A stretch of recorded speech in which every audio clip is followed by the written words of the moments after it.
Mas o povo estava sedento por água e o povo reclamou contra Moisés. E veja, é interessante, a culpa é sempre de outra pessoa.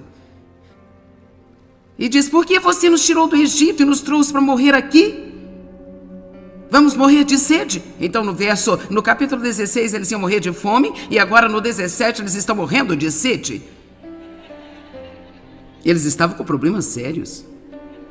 Números 21.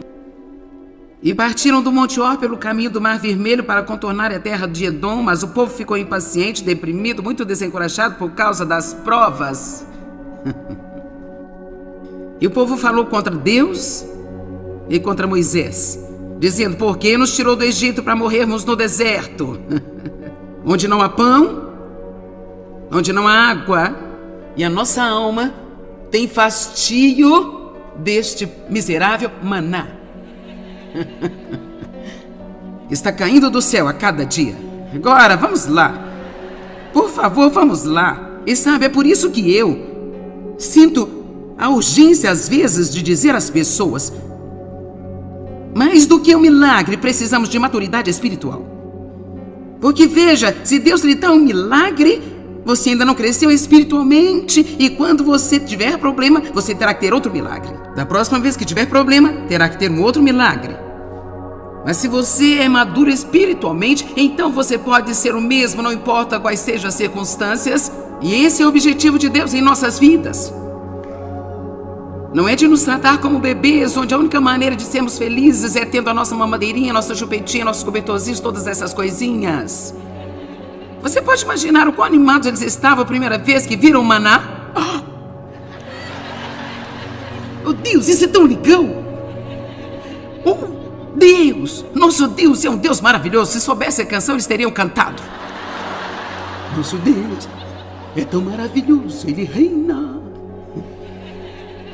Eles teriam feito isso, mas depois de um pouco de maná, estamos fartos deste maná. Veja, isso prova que você obtém um milagre e não vai demorar muito se você tem um coração ranzinza. O coração ranzinza vai voltar e reclamar até mesmo do milagre que você recebeu. Mas veja, nós oramos por algo e depois reclamamos daquilo. Eles tinham maná, agora estão reclamando disso. Mas agora veja o 7 ou o verso 6. Então o Senhor, nos versos 4 e 5, eles ficaram impacientes, desanimaram por causa das provas. No verso 5, eles falaram contra Deus, contra Moisés: não temos água, não temos pão, estamos cansados do maná. Verso 6, então o Senhor enviou serpentes venenosas que morderam o povo e muitos deles morreram. Progresso.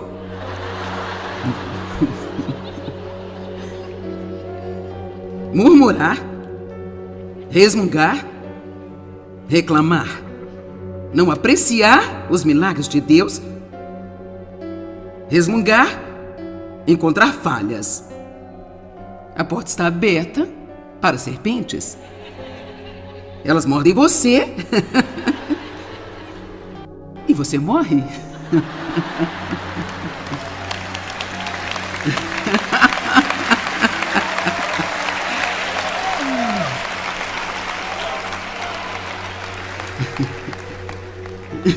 Eu amo isso.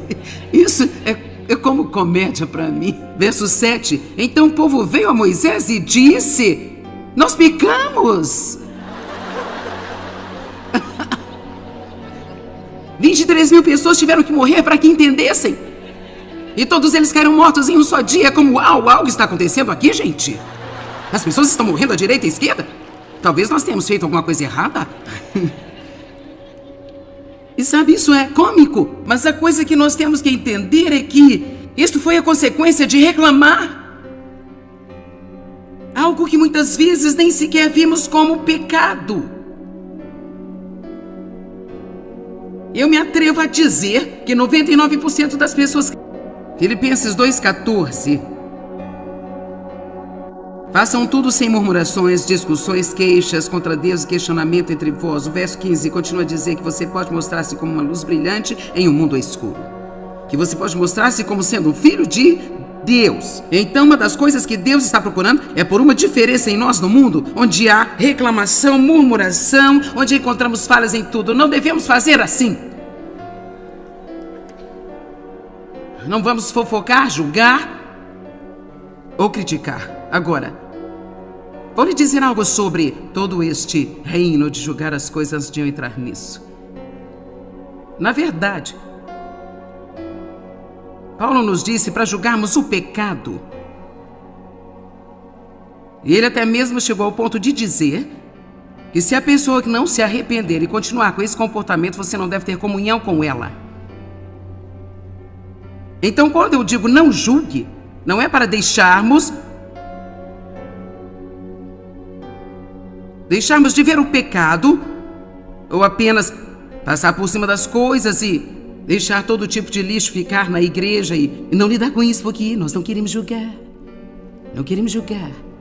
Isto nos leva para um outro extremo. Na verdade, Paulo disse que não fomos chamados para julgar aqueles que estão fora da igreja, fomos chamados a julgar os que estão dentro da igreja. No entanto, ele não está falando sobre julgar o coração de alguém, ele está falando sobre o pecado. Eu acredito que podemos odiar o pecado e amar o pecador. E eu acredito que nós temos um problema quando alguém faz algumas coisas. Nós não apenas julgamos o pecado, julgamos a pessoa e em seguida, muitas vezes, a partir de então, temos uma atitude com ela. E a nossa atitude religiosa não vai deixá-la se recuperar. A Bíblia diz que devemos suportar as fraquezas dos fracos. Você deve orar por aqueles que estão fazendo coisas erradas. Temos que nos lembrar do que Jesus orou na cruz. Pai, perdoa-lhes, eles não sabem o que estão fazendo. O que eles fizeram foi errado, mas ele sabia que eles estavam enganados. Pergunto-me quantas pessoas que julgamos duramente, criticamos, estão apenas enganadas. Quando você está enganado, você está crendo numa mentira. Haviam muitas pessoas por aí criticando, julgando o meu comportamento e eu não sabia que estava errado comigo. Eu tinha sido abusado por meu pai, eu tinha todos esses problemas em minha alma, eu estava me levantando todos os dias, fazendo melhor, mas a verdade é que eu era detestável. Eu não sabia. Eu não precisava de crítica, eu precisava de oração. E, mais do que qualquer outra coisa, eu precisava de um bom exemplo na minha frente para me mostrar como deveria ser, porque eu nunca tinha tido um bom exemplo. E foi aí que Deus me deu o Dave, sólido, estável e um bom exemplo. E ele continuou sendo o que ele era, que é ser um homem de Deus até que eu consegui. E é isso que precisamos ser. Precisamos ser sólidos e estáveis, bons exemplos para as pessoas olharem e assim elas querem o que temos em vez de apenas: qual é o seu problema? Por que você é assim? Por que você não muda, hein? Por quê? Por quê? Julgar o pecado, mas tomando cuidado para que você não se volte contra o pecador. Agora, temos de ter cuidado com quem a gente anda, mas há uma diferença entre ter um relacionamento íntimo com alguém e ser rude com ele. Você tem que ser guiado por Deus, não pode ir como um elefante numa loja de porcelanas e... Deixa eu lhe dar os meus folhetos evangélicos, 3 livros da Joyce e uma nova versão da Bíblia aí. Eu vou endireitar você.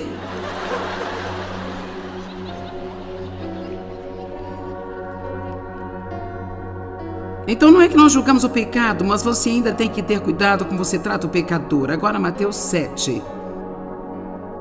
Eu acho que esta é uma área muito importante para os cristãos, porque eu acho que nós temos os nossos narizes esnobres religiosos no ar. Rapaz, alguém faz algo errado e eles saem. Melhor lembrar, é pela graça de Deus, aí vou eu. Ok, agora eu não sei se você não esteve aqui ontem à noite, eu só tenho que reiterar que quando comecei a reestudar comigo mesmo todo esse aspecto da palavra, eu tenho estado nesta viagem por um longo tempo. Foi realmente através da busca de Deus sobre o desejo de ver as respostas mais poderosas para a oração. Estão comigo? Quem quer a sua oração respondida? Certo. E ele me levou a uma escritura em Isaías que eu li ontem à noite, onde ele basicamente disse: Você vai chamar e eu vou dizer: estou aqui. Se você tirar o dedo apontador com desprezo para o oprimido ou o piedoso, e se você se livrar de toda fala dura, falsa, injusta e má. Por isso vimos ali que Deus dizendo: ei, eu vou responder as suas orações rapidamente se você parar de julgar as pessoas e você realmente tomar muito cuidado sobre o que está saindo de sua boca quando você não está orando. Agora aqui está outra escritura que praticamente diz a mesma coisa, só que um pouco diferente. Mateus 7:1. Não julguem, critiquem ou condenem os outros para que vocês não sejam julgados, criticados e condenados. Todos digam: eu colho o que eu semeio. Será que realmente acreditamos nisso? Não, não acreditamos. Dizemos que acreditamos, mas se acreditássemos, nós realmente não faríamos o que nós fazemos. Pois assim como você julga, critica e condena outros, você será julgado, criticado e condenado. E de acordo com a medida que você usar para medir os outros, também será usada para medir você. Porque você repara fixamente no cisco que está no olho do seu irmão, mas não se dá conta e não considera a viga que está em seu próprio olho. Eu acho que a mensagem da Bíblia Viva, uma delas diz: por que você tenta tirar o palito do olho do seu irmão quando você tem um poste no seu próprio olho? Isso é realmente verdade, porque quando nós temos tantos problemas e nós estamos ignorando, e nós estamos usando este manto religioso, isso nos faz olhar para outras pessoas através de uma lupa, e aqui estamos tentando corrigi-los e não temos capacidade de corrigi-los porque nós mesmos somos uma bagunça. Como você pode dizer ao seu irmão, verso 4, deixe-me tirar o cisco do seu olho quando você tem uma viga de madeira no seu próprio olho, hipócrita? Primeiro tire a viga do seu próprio olho, então você verá claramente para tirar o cisco do olho do seu irmão. Veja, uma vez que deixamos Deus lidar conosco e há um profundo grau de humildade que vem em nossas vidas porque vimos nossos próprios pecados, agora nós podemos ajudar a restaurar os nossos irmãos com um espírito de mansidão e um espírito de amor que vai realmente trazer restauração em suas vidas, ao invés de condenação. Quantos sabem, quando você está lidando com alguém que tem uma fraqueza em uma área, se você também tiver essa mesma fraqueza e pela graça e misericórdia de Deus você tenha superado, quantos sabem que você é muito mais gentil na forma como você lida com ele do que: eu não posso acreditar que você fez isso. É incrível, se não tivermos o mesmo problema, simplesmente não entendemos. Não dê as coisas que são sagradas aos cães, nem atirem suas pérolas aos porcos. Do contrário, estes as pisarão e aqueles voltando-se contra você os despedaçará. Agora, o que isso significa? É como, onde foi isso? Creio que tem entendimento o que isso significa. Eu creio que temos uma coisa sagrada, nós temos o amor de Deus em nós. Ele diz: não julgue a coisa sagrada na frente do diabo e não deixe pisar sobre ela. Você tem capacidade de amar as pessoas, portanto, não ser crítico e julgador e buscador de falhas quando poderia ser misericordioso e ajudar a restaurá-las. Vou dar um exemplo. Anos atrás, quando eu ainda estava ensinando, eu ensinava em casa. Eu tinha 3 filhos e sempre me senti bem quando eu estava grávida. Eu ficava um pouco cansada nas primeiras 6 semanas, mas para além disso, mal sequer sabia que estava grávida. Eu fazia todo o meu trabalho e não ficava ruim do estômago, nada disso. Então, enquanto eu ensinava o estudo bíblico, eu sendo a líder do estudo bíblico, havia uma jovem que veio durante o tempo em que ficou grávida. Ela já tinha 3 filhos, ela ficou grávida e então ela começou a faltar ao estudo bíblico porque não se sentia bem. Eu não me sinto muito bem. Náuseas, cansaço, não se sentia bem. Eu me lembro de mim e 2 ou 3 outras irmãs. Não havia irmãos, apenas irmãs. E nós estávamos comentando que pena que ela não tinha se disciplinado. E quão ridículo era isso, porque ela precisava desta palavra que eu estava ensinando. Você precisa entender que ela precisava da minha entrada espiritual em sua vida. E ela não estava frequentando. Você só precisa sugá-lo e apenas fazê-lo. Continuamos e nunca mais pensei no assunto. Nenhum de nós se ofereceu para ajudá-la.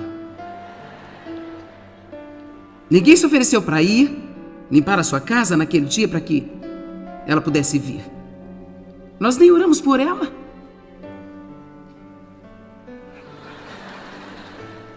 Apenas demos nossa opinião. Então eu fiquei grávida pela 4ª vez. Do meu filho, que agora está com 29 anos. E eu era uma mulher de muita fé. E eu estava acreditando que a minha gravidez seria perfeita.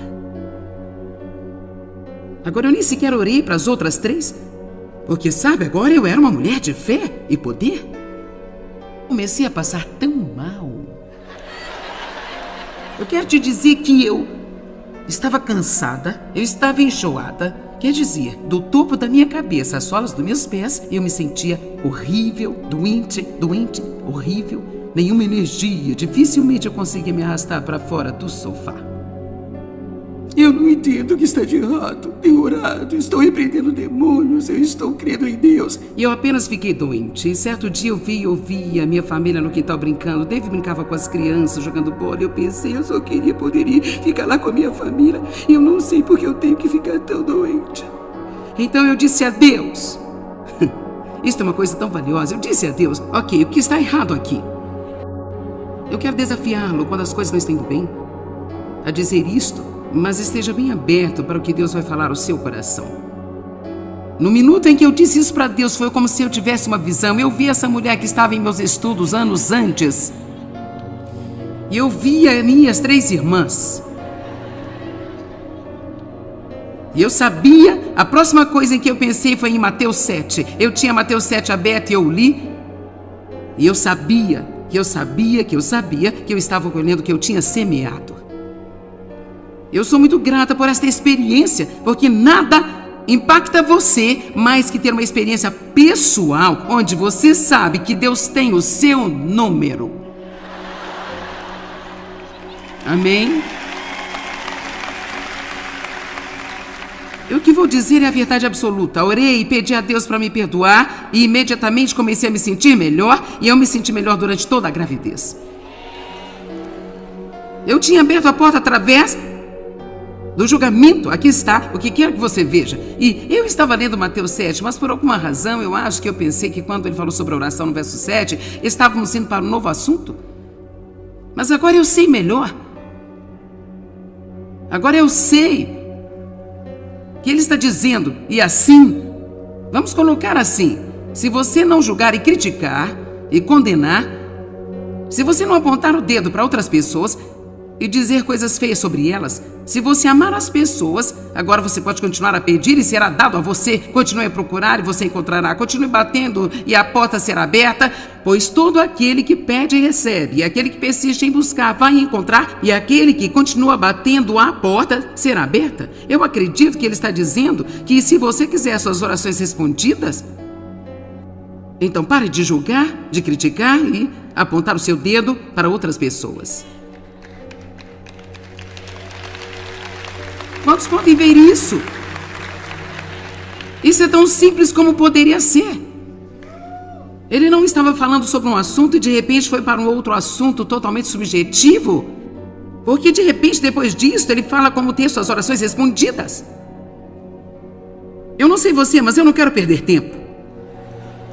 Não sou uma pessoa que gosta de perder tempo. Então, se eu vou orar, quero resultados. Se eu vou tomar meu tempo e meu esforço e minha energia e eu vou orar, eu quero resultados. E se eu não estiver recebendo resultados, então eu vou ser ousado bastante para perguntar a Deus o que há de errado, porque não estou tendo resultados. E eu sei que a paciência, a espera, eu sei que é o inimigo que vem contra nós, sei de tudo isso, mas cedo ou tarde você tem que ter aquilo que Deus prometeu a você. E você pode fazer o que quiser com esse ensino, mas eu decidi crescer um pouco mais, espero um pouco mais. Depois disso, um pouco mais, mas depois disso, Deus nos muda de glória em glória, pouco a pouco. Estamos numa viagem, ainda não chegamos, mas eu vou te dizer que temos que fazer é pressionar. Você nunca teve uma área onde você vai ter que pressionar, no que concerne a sua boca. Eu não acho que haja alguma esperança se não corrermos para as Escrituras, manter alguns livros na nossa frente. Você precisa ter meu livro, Eu e Minha Boca Grande, e precisa ler algumas páginas todos os dias, talvez pelo resto da sua vida. Nós temos que manter as coisas na frente de nós, do contrário, podemos esquecê-las. Eu realmente acredito que esta não é apenas uma mensagem minha. Eu vou te dizer, eu não sei. Quero dizer, eu prego muito, sabe? Às vezes 12, 20 vezes por mês, quero dizer, eu prego muito.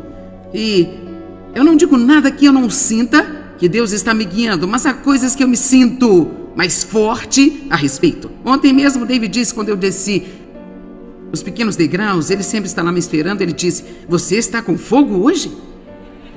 E essa é a maneira que sinto sobre isso, é como se eu tivesse um fogo real dentro de mim. E por isso eu não quero que você tome isso como apenas um pequeno sermão sobre a boca, sabe? Quando disserem, gostaria de ir à conferência sobre o que ensina, não apenas diga, a boca. Diga, uma vida transformada.